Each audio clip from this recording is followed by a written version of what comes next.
Hello, everyone. Welcome to the Libri Labra book club. Today we're going to be talking about The Gentleman's Guide to Vice and Virtue by Mackenzi Lee. And we are going to be mentioning spoilers. So if you haven't read it, then definitely go read it. Come back. This video will be available on my channel. I really liked it. Unless you're okay with spoilers, then you can hang out. Well, I mean, read it anyway, I feel though. like you can. I mean, some people don't care about spoilers. Some people look up spoilers, but so here we have my husband John. You've never been here before, and then we have book club VIP Tom Brennan. Howdy.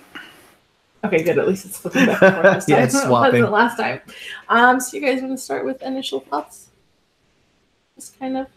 You put it on your list this time. So you were the one that. Oh, I suggested it as part of your list.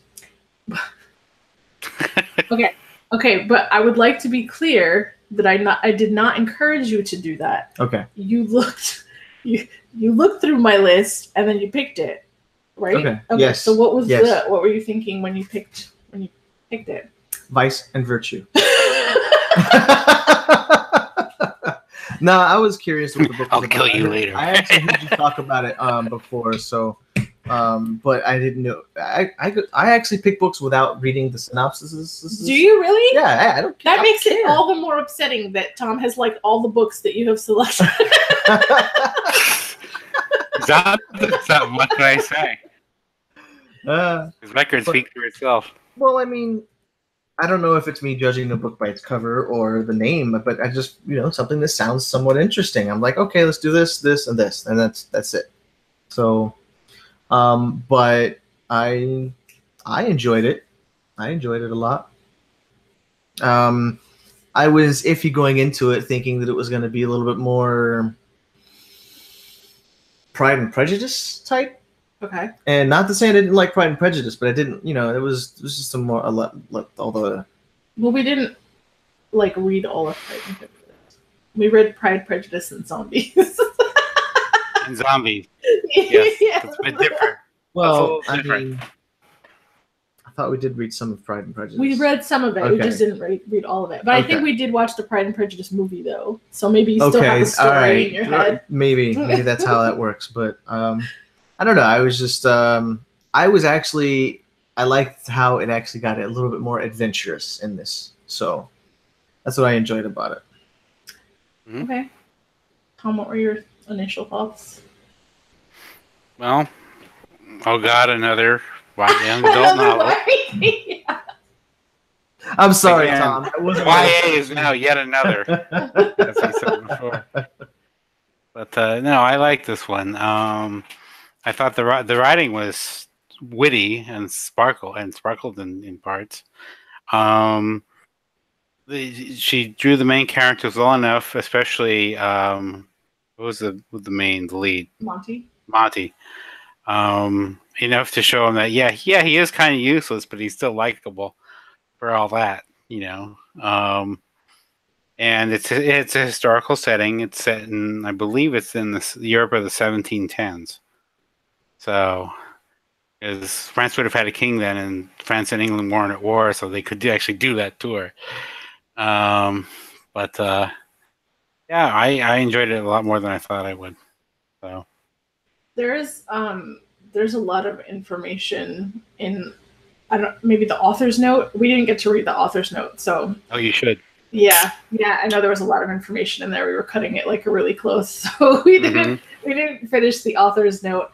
But I saw that she had mentioned stuff about epilepsy and then just a lot of things that was going on, which I'm sure is valuable. So we'll have to get back to that part. But I thought the writing was great. I wasn't expecting it to be so witty and funny, and interesting, and I just I felt like she really brought me there. And as far as Monty goes, I really liked him. But I've read reviews of other people, what they have said. But a lot of the people that dislike the book is because they just couldn't deal with him. Oh. So Which is kind of a shame that they wouldn't be able to get through the book because they just dislike Monty so much. Right.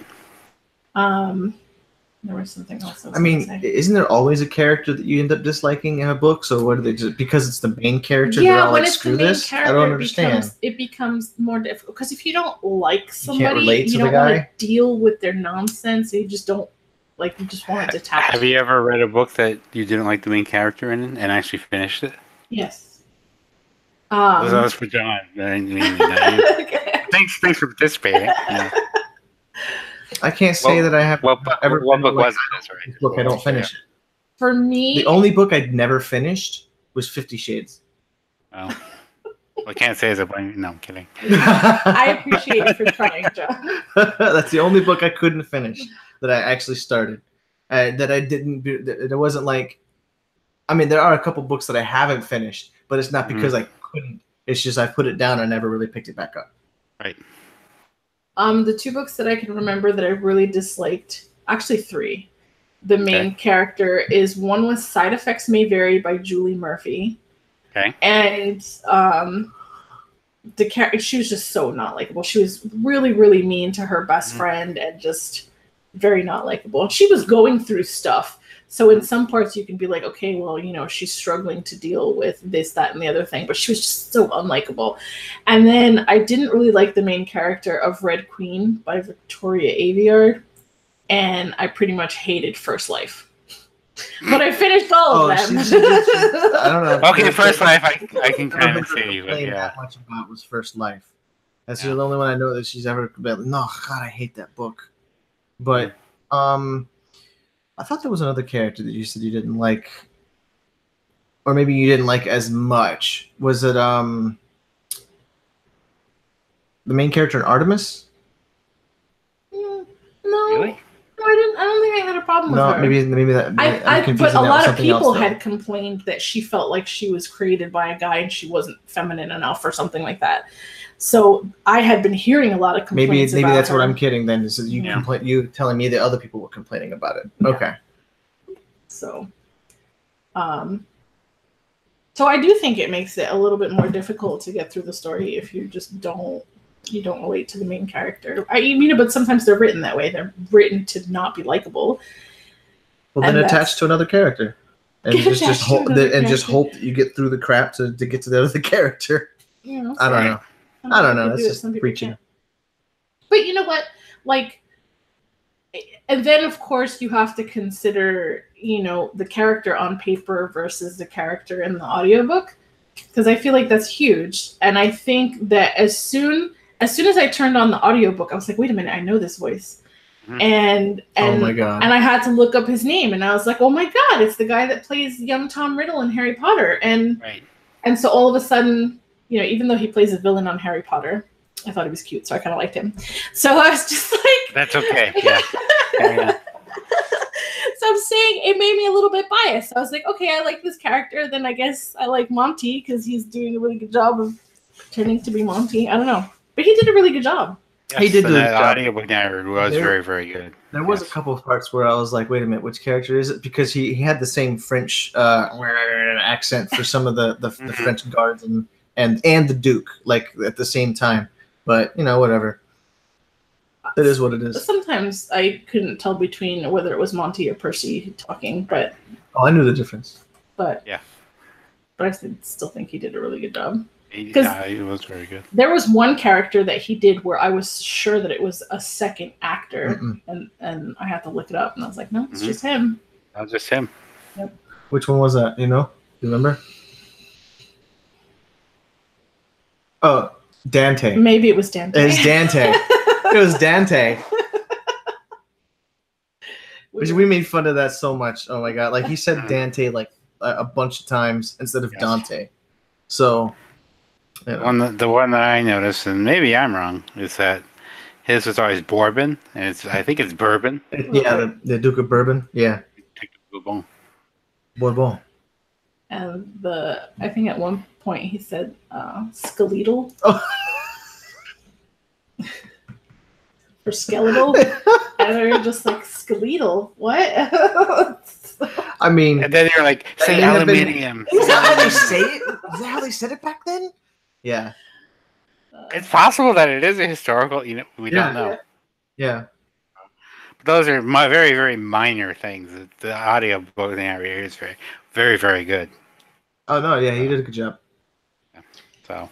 So the author right now is working, or at least, it's not. I don't know if it might come out in 2019 or the end of this year or something like that. But there's a second in the book. pipeline, yes. Mm-hmm. And so it's not necessarily a part 2, but it deals with characters in that world. Yes, it kind of is. And is it like a part 2? Oh, you did. I didn't read this. How much do you know about this? I know that there's a female on the cover, and it's like the lady's guide to petticoats and piracy. Yeah, or whatever. Well, I don't know how much I should say because I don't know if you want to find this out on your own. Well, I assume that it's going to follow Felicity, and knowing how this book ended. Yes, so it is. It is a second part 2. It's from her perspective, or is it an extended? Well, she's going to be the main character. Oh. Yeah. Oh, she takes the job on the pirate ship. Which is what I'm assuming. Okay. Yes. I'm down. I feel like we didn't get enough of her. Like I kind of liked her. I think we did. No, in a sense, let me finish. Okay. Since you mentioned Harry Potter, she's a victim of Hermione Granger syndrome. She's like the know-it-all woman. Right. And the thing was to tell the boys, "Oh, you guys don't study enough, and you do this and that." But so in a sense, she's a character type rather than a character in her own right. Right. You know what I mean? She fulfills her role. She fit a specific trope, and that was it. Yeah. I mean, maybe that's what I felt about her then. That I just for this book, I get it, but I want to hear more about her. I mean, she was funny. She was a good foil to Monty, and such. But like I said, it's like this is exactly the same thing that Hermione does for Harry and his group. Yeah, I would have never really actually analyzed it that much to see that, but thanks, Tom. Well, I didn't analyze it. This is Hermione Granger. I would never have picked that up. I wouldn't have never been like, oh, she's acting just like Hermione. Nah, I don't ever compare, actually. I should do that more. But yeah. It's not something I sit there and think about. It's like, this is like Harry. It's like when you're reading about something, it just occurs to me. It's like, this is Hermione Granger all over again. Makes sense. So. I don't think that's a good idea. So I'm excited that they follow her in the next book because I'd love to hear. Yes, but see, and now I know this because I was on obviously as you guys know the Goodreads authors questions, and one of the big questions is, well, if you're going to do this for Felicity, where's the book about Percy? And to her credit, she's like, I'm not sure I'm comfortable writing a book from the perspective. Oh, yeah, that would kind of make sense. That character, right? Oh, damn. I mean, she's kind of right.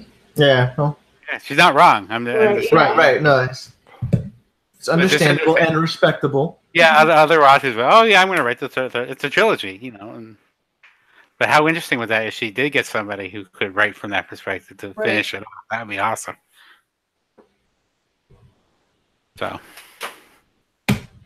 So do you think that, Monty and Percy are going to be like background characters in the next one? Because I feel like they're probably going to leave them behind.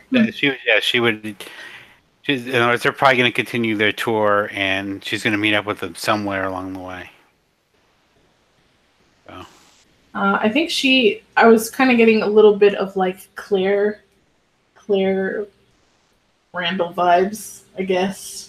With her being all into medical stuff, and I don't know anything. Okay, so you were talking about Mary Shelley, and okay, I tried doing a little bit of research to figure out, because I don't think they're like exact characters. They're just kind of no, they aren't. Yeah, they are cut from the same cloth, though, as the author said in her response to me. So, was Percy supposed to be like Percy Shelley? I don't think there's like that direct of a this person is this. Right. But in terms of character, the closest I would come would be Harry being Lord Byron. Henry? Yeah. Harry Montague, Henry, I forget what it is. Monty. Yeah. That's the closest one I can think. And then by extension, the people he was with, the Shelleys in real life were very good friends of Lord Byron. and they would get together frequently. And Lord Byron did go on a grand tour, so not with them, but on his own. So yeah, it's kind of like this is kind of what I guess the cloth from which this was taken from, I guess, for lack of a better word, from where the inspiration came from. It's not okay. This person is this person is this. Oh. I think one of the things that I really liked about Monty was how unapologetic he was about how he felt and what he wanted and who he cared about, and how, because like I guess back then it was, even reading stuff in like that one book where they were talking about, when people were gay or bisexual, they would automatically be put in institutions and be lobotomized and like a whole bunch of other stuff. So it's a medical condition that needs to be treated. Yeah. Right. And so I don't know, maybe if it's so realistic that he wasn't very fearful, because he was kind of like, this is who I am and this is what I'm going to do. So like, but also keep in mind, he's the heir to an English lord. Right. So he probably... And all that entails, which Percy does bring up every now and again. A lot of privilege that he comes with it. Apparently, he's finding other people that are willfully, along this, doing this as well, just under the, the guise of everything else. It's just, I mean, it was seen as illegal and a sin back then, but it still happened all the time, all the time. I guess I'm just like thinking about the way gay people were perceived in the 80s, kind of in the United States. It seemed like it was more just discreet, and in Monty's time, it didn't seem like he was being discreet in any way, shape, or form. I don't know. Comparatively, like... I mean, it's not like they're doing anything in public. Yeah, but that may be a function of his social position, too. I mean, take away his being gay. And then what is he? He's still the son of an English lord with all the privileges that goes with that. So I don't think I understood why they dumped all this stuff out about his dad at the end. Like, I feel like there should have been more to that. Well, apparently the Duke had known his dad from something had happened between them previously, but none of that stuff was ever told to Monty, and Monty was going about thinking that his dad was this upright citizen, and that he's such a screw up, and that never really knowing that his dad was also that kind of a screw up. Like, he had done shit in his past that nobody really told Monty about. I guess I just feel like there should have been more breadcrumbs leading up to that. I don't know. Because go ahead. Yeah. Well, finding that out, I mean, like, obviously changed Monty's perspective about himself and about what he wanted and what he was going to do. And, and he went from feeling like he was never good enough and couldn't live up to something to now being like... Well, he had something to throw back at his dad. Was just, well, you did this, so screw you. Whatever. What were you going to say, Tom? I think she kind of led up to that with the Duke, because in their meetings he gets closer and closer to saying, this is what, like in the first meeting, it's clear that the Duke knew Monty's father. I guess I didn't pick up on that. Yeah, and then the second one was where, oh, you're just like and then they gets cut off. Actually, I do remember that in the beginning. Yeah, see, and that's how she leads into it. So there are breadcrumbs. They're just not that big. Yeah. I guess I didn't pick up on that. Whenever he's around the Duke of Bourbon, that comes up, and then he gives the full story at the end. You're right. It is nearly every time. Yeah. The Duke is all like, "Well, you and your father, you got." Yeah. Well, he's the Duke is seeing him as an extension of his father. So. Yeah, he's talking shit every time. Yeah. It's like, oh, you again? Come on, really? I had to deal with your dad. Now I got to deal with you, you little shit. I wished that because there were times that I was just listening, like if I was in the car. There were times I was reading and doing both, but I might have to go back through it again because there were some expressions that she used that I thought were just like hilarious that I want to highlight. And I don't know what they are off the top of my head, but there are some good ones. It does have its humor, you know. And I like the fact that, you know, yes, Monty is self-aware enough to know that, yes, he is kind of an asshole. You know? But I think I wrote one of them down. Did you? What was the one that I asked you about? Is that one of them? You were something about temptation. Or what are the uses of temptation if they're not to be yielded to? Yeah. There was definitely a lot of other ones. Mm-hmm. It was just so hard for me to dislike him because he seemed like kind of ditzy a little bit. Mm-hmm. So it was almost like, oh, Monty, like I don't know, you know, like even when he was being ignorant. A jerk. If you could see him, he would be hot or cute or whatever. Yeah. Even when he was being a jerk, it felt like he wasn't necessarily being fully intentional in being a jerk, and I don't know. Ignorant. So, but I missed a couple of things he said to Percy. They were really mean. Yeah. He said to say a couple mean things to Percy. Yeah. And that's why on I think there was 2 different occasions where he was like, "Oh, Percy's upset at me right now," and like he didn't understand why. Right. Yeah. Which is, you know, that's part of his character. Yeah. What was I going to say? Yeah, with regard to Percy, he comes off with a few things, you know, and especially the one thing that comes up between them over the course of the novel is he wants to get this cure so Percy can be made whole, so he can maybe be whole for him, not for Percy's sake. Right. And I think that was because as they were on this mission, I was like, oh, please don't tell me they just like give him this medicine and then he doesn't have epilepsy anymore. Like I didn't want that to be a thing. So given the way Percy was written, I didn't see that happening because that would be such a shitty thing to do. It's like, oh, now your problem has gone away. It's right. Like, what the hell was all this leading up to? You know. I just know that there was like some Twitter controversy. I don't know if it was about this book in particular or the author in general or something.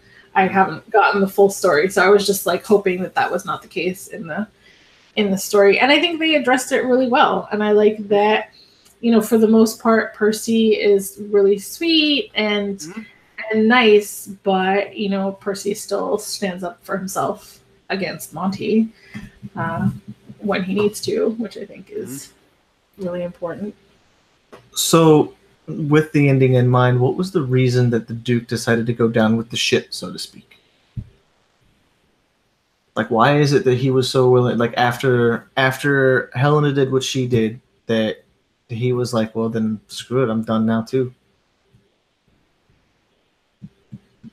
Did anybody actually pick up what the reasoning was? The Duke wanted that heart so bad. No, and I got lost somewhere between Helena throwing it wherever she threw it and what you're saying. Like, well, I feel like she threw it in the fire, and he was trying to get it out of the fire. When she finally got it in her hands, and she knew that Monty was trying to get it so that he could help cure Percy. She asked Percy, "Do you want this?" And he said no. So she threw it in the fire. And then after that, the Duke was like, "Oh, well, then I give up." And instead of him coming out with them when everything started falling apart, totally Indiana Jones style.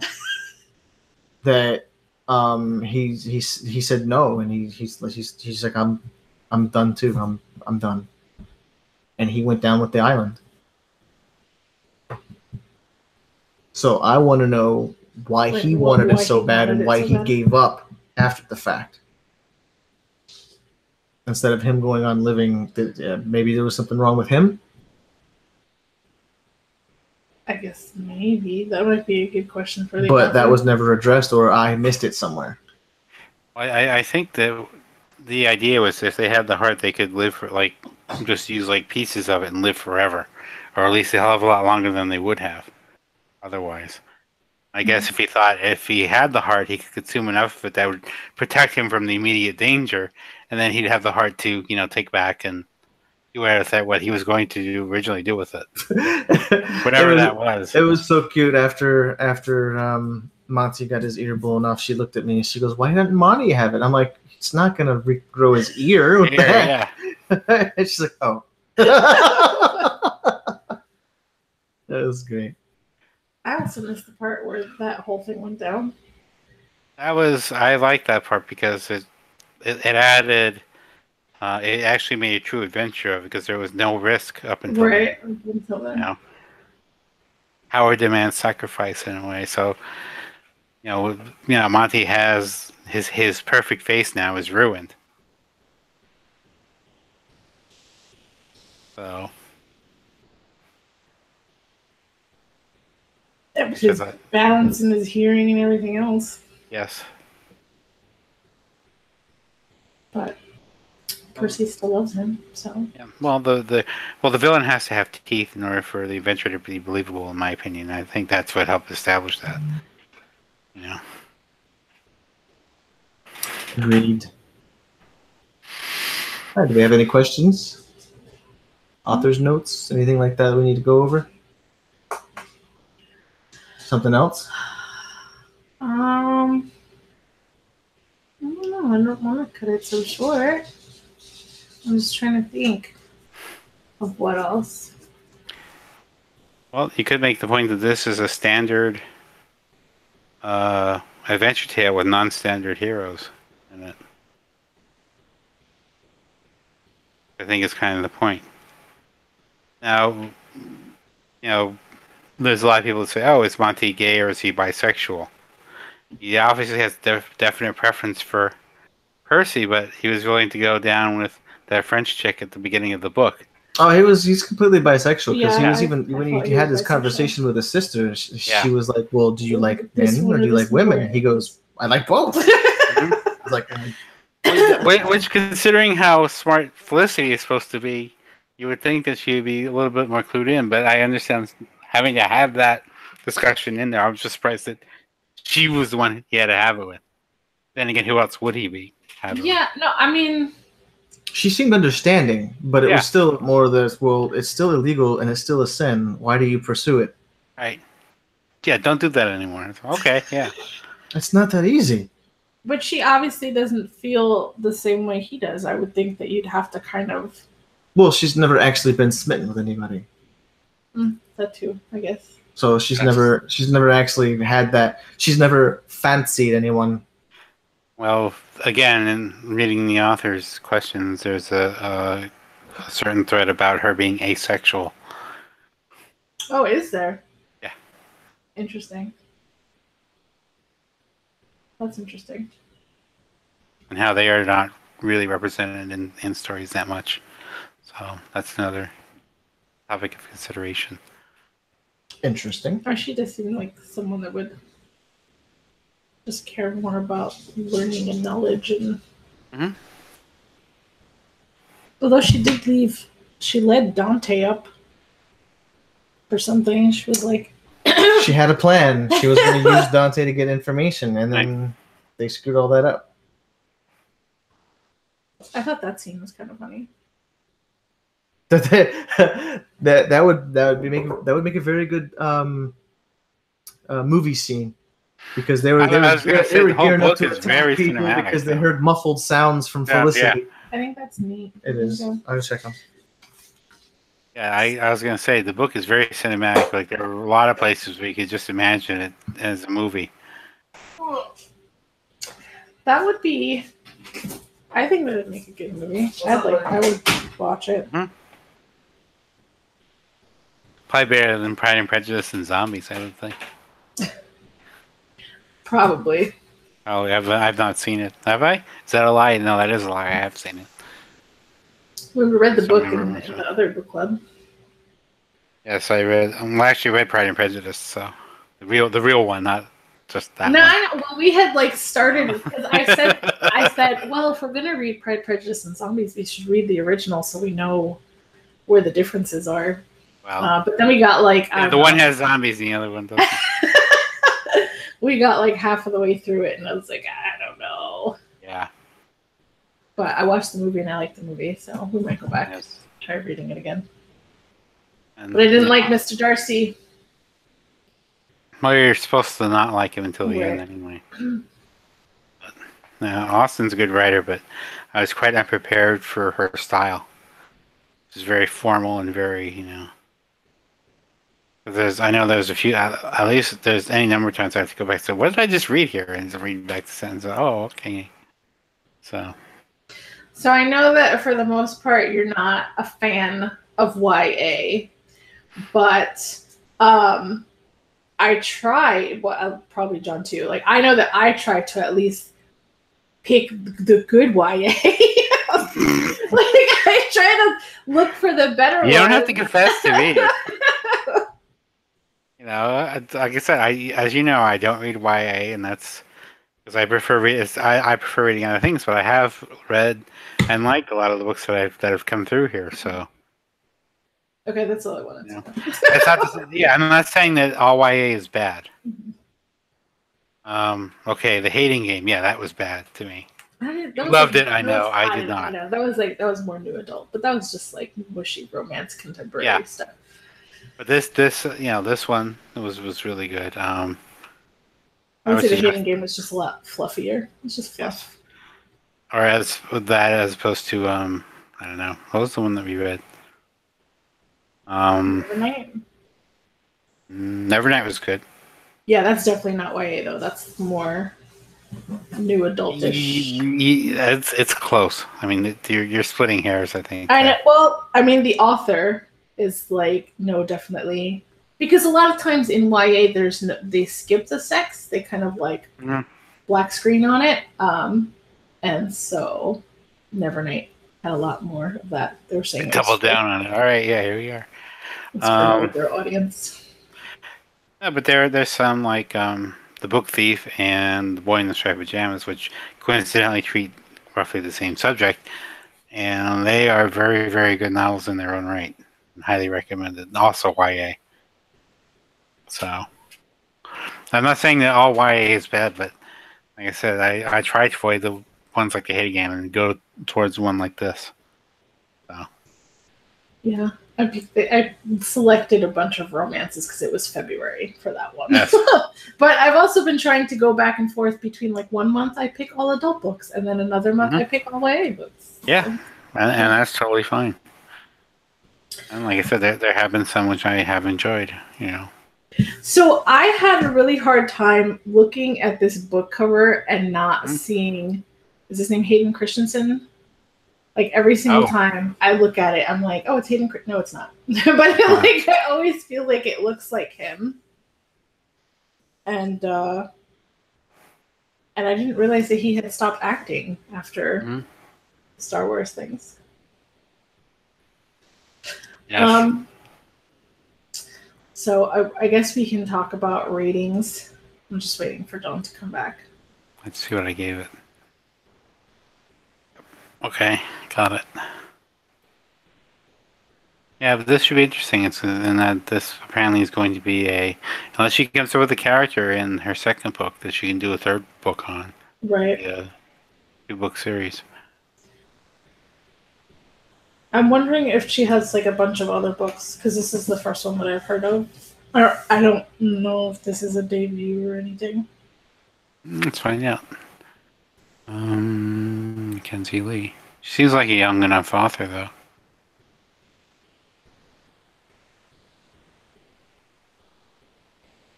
Let's see what's her bibliography here.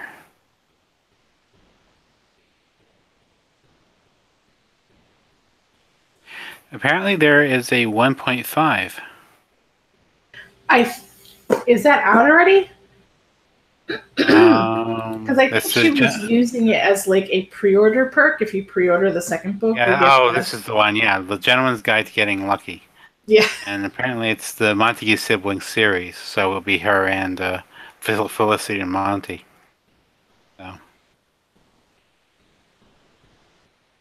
So is she calling these two books like a duology? Has that been a reference anywhere? I'm not sure if she's calling that, but that is in effect what it is, because there's only 2 siblings and there's 2 books.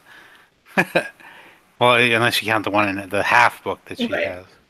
I don't know if that's a short story or what, but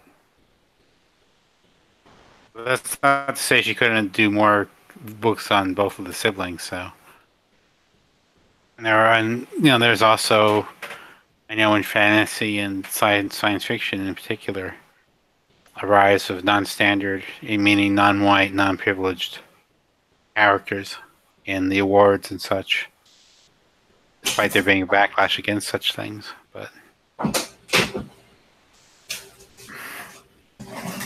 okay, so we're doing ratings. Did you already do yours? Nope, just waiting we're on waiting me? for you. Oh, okay. no, we were stretching it. All right, well. What do you rate it? What do I rate it? Uh-huh. I would give it a 4. I enjoyed it enough to. I loved it. I didn't just like it. It would have been a 3 up until it got a little bit more adventurous. There was a decent amount of excitement after the fact, so I give it a 4. I think I give it a 5. I give it a 5 because I feel like it kept me interested the whole time. So, like, even though I was listening, if I had been just reading it, it would have been something that every night I'd be like, let me read more of this book. And so for me, that's a 5. If it keeps me engaged and I want to keep reading it and I want to find out what's going on and what's happening to the characters, then I'd say it's a 5. Okay. Same. I don't know. It needs to have an exceptional wow factor for me to take it that next step. Yes. Agreed. So 4 is like, that 4. That's a 4 to me. Like how you explained it. If it kept me involved and going, that's a 4. If something actually jumped out and I was like, yes, that was amazing. That's what I'd go for. And it's not just that, because, like, for example, I read Wonder Woman by Lee Bardugo, a Wonder Woman Warbringer, and I enjoyed that, and I was invested in the characters while I read it, but when I was done, I didn't think about it again. Like, it was just, I didn't think it was memorable. And so for me, not just that I enjoyed it and that it was kind of like a page turner for me, but I think I will be thinking about pieces of it after I've read it. I don't think I'll forget this one as quickly. Makes sense. So that's why I think it's a 5. Because I can't think of any book I've ever read that's mentioned epilepsy. And I feel like these things that we don't talk about, these things that we're not often exposed to, I think it should come up more in like books and stuff. There's kind of a through line here, in the sense that I'll just mention patient HM, brain on fire, epilepsy here. See where I'm going with this? No. You seem to be drawn to books that feature some kind of mental illness or mental what's the word I want here? Disorder? I don't know. I mean, I didn't pick Brain on Fire. That was Kelly. But okay. I thought that was. I did no. I probably voted on it, but it wasn't a book that. As a matter of fact, we need to watch that movie. The movie's on Netflix. Oh, okay. So I'm kind of interested in that, but I don't know. Maybe I like the idea of learning something new. And I feel like just being exposed to it in this book and getting Percy's perspective and just like hearing them talk about it, I feel like to me, I consider that something new. So. Okay. So what's your rating, Tom? Mine was a 4. I enjoyed it. Like you said, it kept me entertained. I kept, and the audiobook was very good. And I liked the characters and I liked the way they were written. I think the biggest surprise for me was the writing. I didn't expect to like it as much as I did. So. Do you think your opinion or rating would vary at all had you not listened to the audiobook? Probably. I really do think it sways my opinions. Mm-hmm. Yeah, when it's particularly well done like that, it can't help but bring the book to life. Yeah, but it can't help but, well, for lack of a better word, increase the rating. And You know, but it can't help but give you more appreciation for the goings on in the book, or the way the book is written. And that's what bridging. That's why I like the David Sedaris' audiobooks for our next month's reading, in the sense that I would read like stories of his. Oh, and I would get this out of it. The way he reads them himself. So Right. I would never come up. So, Thank you, Tom Riddle. Thank you, Tom Riddle. And that's why David Sedaris was my very first audiobook. So just to give that narrator credit, I don't want to get his name wrong. Yeah, we should really give him a name, shouldn't we? Yeah, I shouldn't call him Tom Riddle. I'm sorry. I think, his name is Christian Coulson. Yes. Whoa, he's 39. Thank you, Mr. Coulson. He's 39 and 5'9". So he makes a good Good to know. That way you can reach the mic. All right, good. He makes a good Monty. I think he did Monty well. If he played Tom Riddle, how many years ago? I don't know. So he was in his 30s when he played Tom Riddle? Maybe late 20s? It has to be more than that, because I feel like the first Harry Potter came out in like 2001, didn't it? The movie. 2001-ish? Oh my God, was it really that long ago? I think so. Yeah, but he wouldn't have been until later in the series, wouldn't he? Right. I think he came in the second movie. That was book 2, the second movie. Okay, so, well, whatever. Either way, he played a very tall 17-year-old. That's funny. So our next book is Me Talk Pretty One Day. Is that correct? Mm-hmm. Yeah. By David Sedaris. I'm excited since you keep bringing up Sedaris as your first. Yeah, it's my first audiobook. Yeah. Oh wow. Yeah, that's how I got into audiobooks. I bought one of his, and actually, I heard him talk about. I think it was Me Talk Pretty. It was one of his novels. I think it was Me Talk Pretty, and he was so funny just talking about the book, like and then. So I'm going to give him a, like listen to him reading. And like I said, there's stuff in there he comes off with. Like, I would never have picked that up from my reading of it. So. Now, just remind me, is this like a bunch of stories? Yes, it's a short story anthology. Yes. Okay. Are most of his books like that? Yes. So we're going to have to listen to it in chunks. No, we don't have to. No. Yeah, we do. No, we really do.